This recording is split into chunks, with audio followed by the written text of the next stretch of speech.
Hey guys, and welcome to another GameXplain discussion. I'm your host, Derek Bittner, and this time I'm joined by, well, no one, to discuss all the Pokemon that have been confirmed to appear and could appear from the Pokeballs and Smash Brothers. To be honest, Andre has no interest or knowledge of Pokemon, but I think you all know that from his analysis pronunciations. But anyway, let's get started. First off with the new Pokemon. We've had quite a few confirmed already that have never appeared before in a Smash Brothers game, and most of them come from the 5th and 6th generations, which makes sense because Smash Brothers Brawl covered up to the 4th generation, so we gotta make up for some lost time. First up is Chespin, who we only see a picture of and don't really get to see what he could do. Now, he could replace Chikorita, who would just do Razor Leaf and throw a bunch of leaves out on ground level. They could do that for Chespin, or of course they could do something a little bit more unique to him personally, but my guess is probably more along the lines of a Razor Leaf type attack. Now, one of the new Pokemon we got a very good look at is Arceus, who actually has a very unique form of attack, where he actually meteor smashes anybody who's in the air. So if you have a way of getting your opponents off the stage and having Arceus come out and just spike them down, it's incredibly devastating, it seems. And much more interesting is that it seems to last quite a while. It's not just a single wave and then gone. From the video that we saw in the direct, we saw at least 2 waves. So maybe it'll be 3, because usually these things come in 3, but who really knows? All I know is that it looks quite good and potentially one of the best new ideas for these new Pokemon. Next up is Kyurem, who is much more of just sort of like a giant ice blast. It seems to cover a good portion of the stage if it's just a regular stage. Hard to say with Pyrosphere, like how high the attack goes, so maybe if you're on one of the floating platforms, then you can avoid the attack. Otherwise, it could just be another ice attack. Could be good. I'm looking forward to it, and I think Kyurem is an interesting Pokemon choice. Pokemon that's quite different, actually, is Keldeo, who is much more physical with his attacks. He actually extends his horn and almost uses it like a sword, which sort of fits since he's part of the Three Musketeer set of Pokemon. So yeah, he just swipes away at whoever's in front of him or whoever he gets into hold of, and seems to be quite effective, honestly. Now, one we have no idea about, like exactly how it could work or anything like that, is Spupa.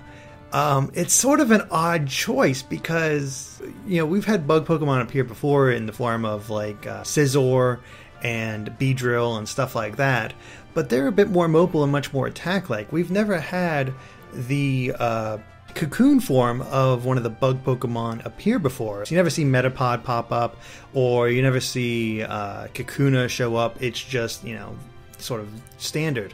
So with Spupa, I would say he would kind of work like Blossom in that he just sends out different types of powders in order to affect the other fighters. But we already have Blossom, so it seems sort of redundant. The only thing I can really think of as far as what he could possibly do is maybe work like Mr. Saturn, really, where you just sort of pick him up and chuck him at other players, which could be interesting. Anyway, Darkrai is another new Pokemon, which we don't get a good look at, I'm afraid. He just sort of shows up, but if I had any sort of guess on how he might work, it'd be sort of like Meta Knight's attack, because Darkrai is, of course, not much, associated with the dark. So maybe the screen goes sort of dark, and then he randomly does a huge slash on one of the opponents, or maybe just in a specific area.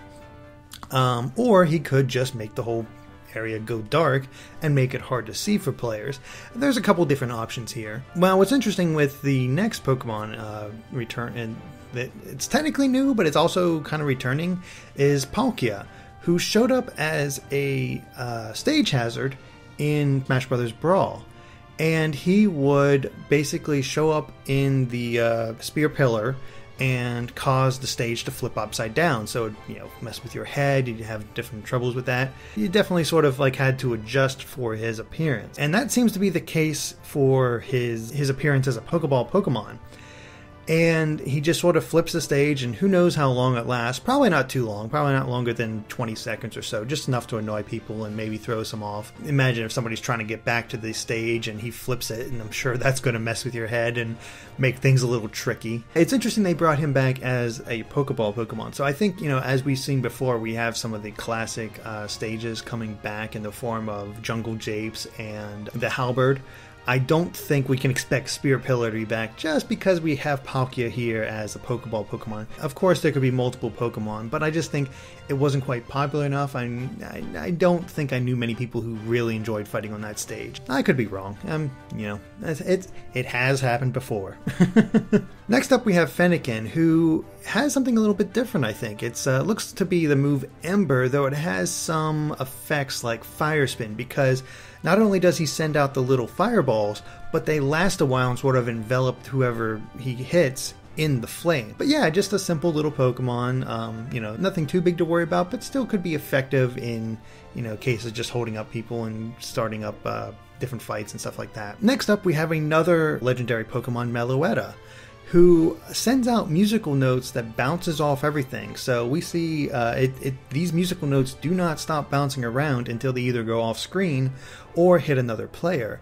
And so she seems much better for either smaller stages or enclosed areas in larger stages, sort of like what we saw in Palutena's temple, where she was summoned in a much smaller area where it could bounce around and cause some havoc. It's definitely different. I'm liking how they are changing up how these Pokemon work and how these things are always different for each one. We're not really getting many repeats, honestly, which is nice. The one that I'm probably most curious about, as soon as I saw it, was Eevee, who all you see him do is do sort of like the sidestep that could be a tackle, and that's about it. It seems so simplistic, like he just sort of shifts around the battlefield, tackling to the side, and maybe doing a little bit of damage. And as much of a fan favorite as Eevee is, just in his general form, it's his evolutions that everybody remembers him for, because he has so many. And I really think Eevee will be a little random in the same ways that Clefairy was back in the old games, where Clefairy would use another Pokemon's moves with Metronome. We still have that in some ways because we have Togepi potentially coming back as well, which I'll get to a little later. But I really think that maybe Eevee will do just the regular tackle at some points, but other times you bring him out, he'll evolve into Jolteon and do an Electric Strike, or Flareon and do some sort of Fire Breath, or Leafeon and just send out a Leaf Blast of stuff like that, or Glaceon and freeze opponents. There's a lot of different ways they can use all of his evolutions, and it would just be I think sort of a fan favorite nod to such a great Pokemon with so much potential. Now, what I love, that Gogoat is going to be in the game, and as many of you remember, we had Andre come up with his silly little nickname, which I used again in my Nuzlocke, of Gogurt. So we got Gogurt the Gogoat back in. And he seems to be quite simple, where he just sort of charges across the screen and probably just knocks away whoever he comes in contact with.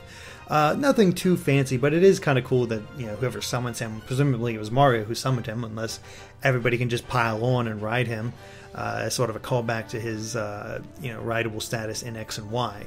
But it probably just charges. Now, whether or not he just charges straight off the map and into the oblivion, no idea. Maybe he'll run back and forth until he tires himself out and goes away. Hard to say at the moment, but my guess is he's probably going to just run straight off just to be kind of funny, just charging straight ahead. One that's a little harder to predict, actually two that are really hard to predict as far as what their moves are going to do, are Victini and Xerneas.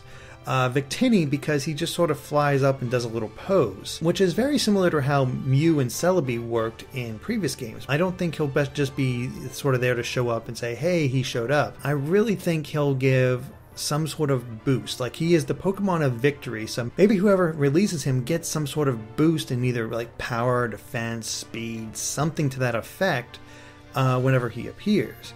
Now, the same thing could be said about Xerneas, who it's predicted that the move that he's using is Geomancy, which is a fairy type move in Pokemon that increases special attack, special defense, and speed. And that that would be very similar to Victini, except that it almost looks like it could be for everyone. It just sends out sort of a circle of this move in his general direction, so maybe whoever's in that path can get this little buffer. But the other idea I have about this is that potentially whoever is standing in his little circle is getting healed at the same time. Now, this is nothing that Geomancy actually does, of course, so it'd be breaking off from the game, but you don't really see too many things that increase attack, defense, or speed, other than, like, for speed we got the Bunny Hood. For defense we sometimes have, of course, we have the Power Star. And attack, we had, the Wii Fit trainer now has her deep breathing move. So there are examples of this happening before, but usually there is a way to really see a player get affected by these things, which is what leads me to believe that it's going to be much more about healing than anything else. Now, the last new Pokemon that we've never seen in a previous game was not in the Direct itself, but appeared in Sakurai's Miiverse posts. The Dene looks like it just sort of jumps out wherever he comes out and sends out electrical blasts that probably rotate. I mean, Andre and I talked about this before. There's really not much to add about him. It's just, hey, the Dene's in the game.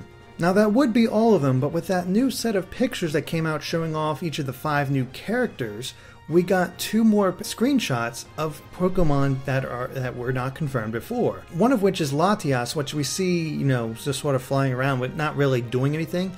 But if it's any indication to the other returning Pokemon that we saw in the Direct, it's probably going to work exactly the same as it did before, where it and Latios, which this probably almost guarantees Latios by a long shot, will just fly across the screen in X patterns, and whoever they come across just gets knocked up into the air and just, hurt. The other one is Lugia, who in previous games would go into the back and send out sort of like this air wave and into the center of the screen and send people flying away that way. So with Lugia's picture, we see him in the background once again, meaning that the move will probably work pretty much the same. But it's still interesting that these 2 Pokemon have been confirmed and are probably in the game. Now, what's very interesting about this, and what Andre pointed out in the secrets analysis, is that during the reveal trailer for Charizard and Greninja, there is this sequence where all these Pokeballs are being released and Pokemon are coming out, and it's a really cool moment. But what's really interesting about it is that if you slow down the footage, you can see each and every Pokemon that comes out. And every Pokemon we've seen so far has been either a brand new Pokemon that I already talked about before, or a returning Pokemon that appeared in previous games. There are a few, however, that we have not seen any sign of yet, but considering that that both Lugia and Latias are in those pictures, it's a good chance that these other Pokemon that appeared there are probably the rest of our Pokeball Pokemon. But with all these Pokemon being shown, it's a good chance that this is our complete list. So I thought I'd take a moment to talk about these Pokemon that appeared in this trailer but have not been officially unveiled yet. And I really do think that these will appear in the final game as their own Pokemon. As far as what they could do, well, let's take a closer look. First up, we have Snivy, who again is a grass Pokemon and could work like Chespin as far as using a grass type move in order to do slight damage, in the same way as Fennekin and other starters from past games. Now, what's interesting is that we have 2 grass type starters in here, one being, of course, Chespin, the other one being now we have Snivy. So I have a feeling that they'll incorporate some moves from Ivysaur, whether it's Razor Leaf or Bullet Seed or maybe even Vine Whip showing up in some way. It's hard to say exactly how they're going to work. There's no evidence whatsoever, and they can go in a million different ways. But it's interesting that they do have 2 grass starters here. Oshawott is another one that we saw in the footage, and I really think it's easy to say that he might do the same thing as Piplup and just do a water thing that goes across the stage and just carries everybody away, whoever gets caught up in it. But the thing about Oshawott is that the shell on his stomach that he can use is sort of like a weapon. So I have a feeling that he might be able to send out some water waves in the form of that shell, just doing attacks like that. And it'd be kind of like Greninja's water wave attacks that we've seen in a couple screenshots and just in motion. So that could be interesting. The other potential Pokemon that I find truly fascinating. It was very hard to make him out, but I really do think this is the one, is Fletchling. The interesting thing with Fletchling is that with past games, we've never really seen representation of these bird Pokemon that always appear early game. We haven't seen Pidove or Pidgey or, any of those type of Pokemon. So Fletchling is the first, and a lot of people love Fletchling because, well, he's a great Pokemon. I would say he flies around using some sort of fire attack on opponents, but he doesn't get the fire type moves until he evolves. So all I can think of is maybe he goes around and pecks on people or something to that effect. I'm not quite sure what exactly he could do. It'll be definitely interesting to see. Next up is Swirlix, who again is a new Pokemon from X and Y, who is the fairy type. I think that having Swirlix there is probably a good indication that we're going to see some sort of fairy type move being used, whether it's Moonblast or Baby Doll Eyes or one of these other fairy type moves that we've seen many times before. And probably keep it as simple as that. It's interesting that they chose Swirlix as the representative for fairy types, which I think gives further proof that Eevee will be able to evolve into its different forms, because you think a representative of X and Y using fairy type moves, you would obviously think Sylveon, just because that was sort of the poster child of the fairy type. So yeah, I think that does sort of further that evidence. Another one we saw is Giratina, and I have no idea what he could do. I mean, the Giratina is one that could either just screw with the stage in the same way as Palkia, or it could be just, even more crazy and just cause devastation across the map. It's hard to really say because he is just a very striking Pokemon. Next up we have Zoroark, who is his primary thing that he's known for is his sort of camouflage, where he takes the appearance of a Pokemon and actually is, you think it's one Pokemon and it turns out to be him. So maybe that's what he'll do in the game, where he comes out thinking he comes out of the Pokeball and you think it's Togepi, and you get close to him and you get attacked. Be really devious and have it think, oh, it's just a Goldeen. You go to walk past it and Zoroark pops out from that thing and attacks you. It could be a lot of fun, I think. And finally is Inkay. I think might work like the Nintendogs, where it just sends out the ink and covers up the screen a little bit. Maybe I'm thinking more along the lines of a blooper. Who knows? I didn't really use Inkay, and I know Inkay is a very interesting Pokemon, but it's dark psychic type. I'm not really sure what it could do, but there are again a lot of options with it. Now, of course, there are a ton of returning Pokemon from previous games. Of course, as I've said before already, Goldeen, Blossom, Latias, Lugia, Meowth, Metagross, Snorlax, these are some really popular Pokemon that have been in. And there's really not too much to say about them. They all look like they've stayed the same or will probably stay the same. But the one that I think is the most interesting of these returning ones that we've not really seen a good look at is Electrode. Mainly because in Brawl, you could pick up Electrode, but it would be like carrying a heavy box, so you'd be moving very slowly. And in the footage from the Direct, we can see Electrode being thrown way farther than it usually does and at a much quicker pace. So I'm thinking that Electrode might be a lot lighter now and might be able to work sort of like a bomb, which would be very interesting and make him a lot more threatening than he was before, because he could get a decent attack off on occasion, but as soon as people saw Electrode, they get the heck out of there. Being able to pick him up and throw him and really do something different with him, I think will really add to his deadly nature. But yeah, it's pretty much all the returning Pokemon, all the new Pokemon, and all the Pokemon we could see before. Now, of course, we could see Pokemon that weren't in the trailer show up as well, but I really don't think that's going to be the case. I really think that it's just going to be the ones that we saw there, and there are quite a few. We do have a large number of Pokemon in here. And who knows, maybe they'll bring back some other classics. I kind of doubt it, but we'll see. Anyway, I think that about covers it for Pokemon. If you like this video, be sure to follow and like us on Facebook and Twitter at GameXplain. Thanks for watching, and make sure to stay tuned for more on Smash Brothers and other things gaming too. Bye.